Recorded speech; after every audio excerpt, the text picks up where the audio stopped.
Ya, mari belum, mari tutup. Okey, boleh. Tapi itulah awan tak ni.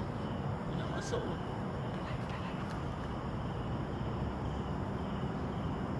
Assalamualaikum warahmatullahi wabarakatuh dan selamat malam. Jadi sekarang jam 9 malam di Kuala Lumpur.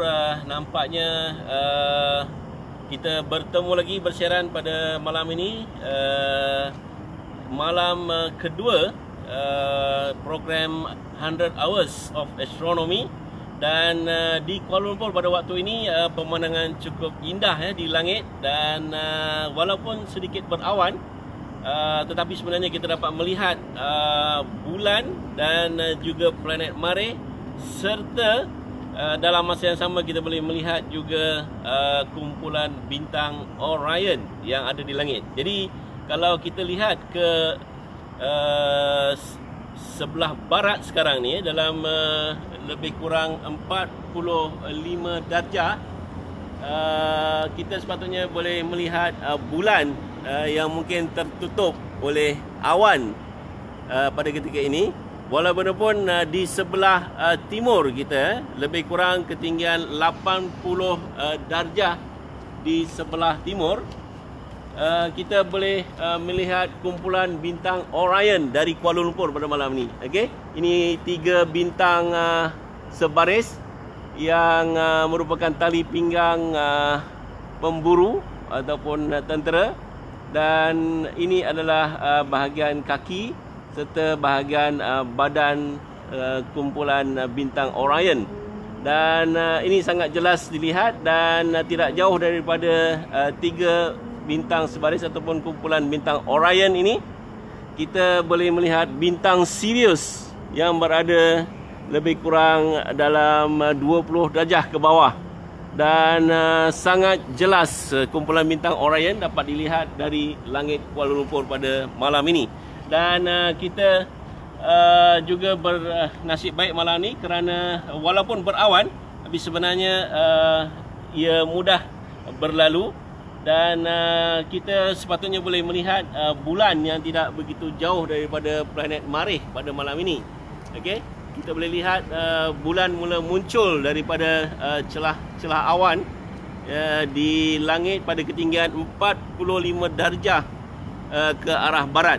Jadi bulan 45 darjah di sebelah barat, dan buruj Orion ataupun belantik 80 darjah di sebelah timur. Jadi kepada mereka yang berkelapangan pada malam ini, bolehlah keluar dan melihat ke barat, melihat anak bulan ataupun bulan sabit pada ketinggian lebih kurang 45 darjah, dan tidak jauh daripada bulan sebenarnya, kurang daripada 20 darjah kita sepatutnya boleh melihat planet Mare.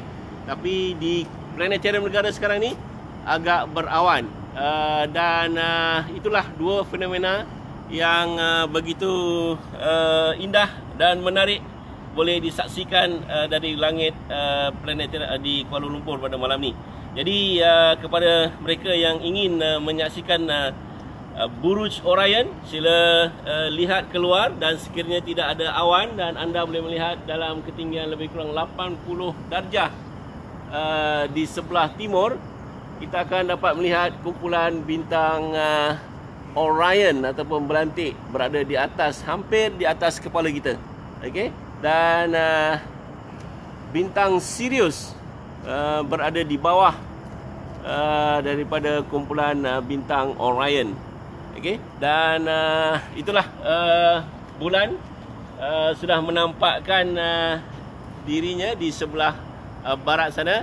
Dan planet Mare juga kelihatan di antara awan yang sedikit menutup, dan kadang-kadang kita akan nampak juga planet Mare ni. Okey, jadi kita akan dapat saksikan fenomena ini untuk sepanjang malam ini sehingga bulan terbenam, mungkin hampir tengah malam, dan buruj Orion akan melintasi langit kita pada sepanjang malam ini. Jadi cubalah keluar untuk menyaksikan keindahan fenomena alam ini, dan kita dapat melihatnya walaupun dari Bandaraya Kuala Lumpur. Jadi sekian, sehingga kita jumpa lagi esok untuk keterangan tentang Stonehenge, satu penjelasan tentang Stonehenge, replika Stonehenge yang terdapat di Pelindung Negara pada jam 11 pagi esok. Sekian, Assalamualaikum warahmatullahi wabarakatuh.